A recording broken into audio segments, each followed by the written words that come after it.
নিয়ামল কোরআনে একটা আয়াত আছে, আল্লাহ পাক রব্বুল আলামিন সাক্ষাতে যখন রাসূল করিম সাল্লাল্লাহু আলাইহি সাল্লাম গেলেন, তখন আল্লাহ পাক রব্বুল আলামিন জিজ্ঞাসা করলেন যে, হে দোস্ত, দুনিয়াতে নিয়ম আছে, দুস্থের বাড়িতে বেড়াইতে গেলে সৌর বস্ত্র নিয়ে যাইতে হয়। তুমি দোস্ত আমার সাথে সাক্ষাৎ করতে আসছো, আমার জন্য কী নিয়ে আসছো?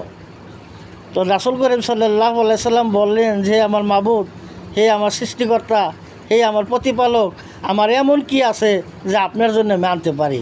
তো হ্যাঁ, আপনার জন্য আমি একটা জিনিস আনছি, তা হইল আমার উম্মতের পাপের রাশি। আল্লাহ পাক রব্বুল আলামিন বললেন, হে দোস্ত, আপনার উপহার আমি আনন্দের সাথে গ্রহণ করলাম। এই উপহার আমি গ্রহণ করে আপনাকে আমি একটা পুরস্কার দিলাম। সেই পুরস্কার হইল 1 বছর রোজার জায়গায় আমি 1 মাস রোজা করে দিলাম, আর 50-70 নামাজের জায়গায় আমি 5 নামাজ করে দিলাম। এই 5 নামাজ যে কায়েম করব, আমি আল্লাহ পাক রব্বুল আলামিন তার সমস্ত গুনাহ মোচন করে দিব এবং আমি তার জান্নাত নাজিল করব।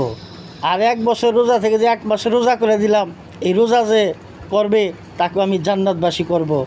আর আমি আল্লাহ পাক রব্বুল আলামিন আপনার উম্মত হিসাবে, আপনার উম্মতের উপরে যতটুকু দরুদ আছে, আমি সৃষ্টিকর্তা হিসাবে আমার বান্দার প্রতি অতটুকুই দরুদ আছে। তা আল্লাহ পাক রব্বুল আলামিন, আল্লাহর নবী যেমন মেরাজে যখন গেলেন তখনও এই উম্মতের নিয়ে ভাবছেন, মৃত্যুর আগে উম্মতের কথাই ভাবছেন। তা আল্লাহ পাক রব্বুল আলামিন যে সৃষ্টিকর্তা একজন আছে, তিনিও বান্দাদের কথা ভাবেন। সে বান্দা যদি হয় আল্লাহর নিকৃষ্ট হবে, আল্লাহর প্রিয় বান্দা।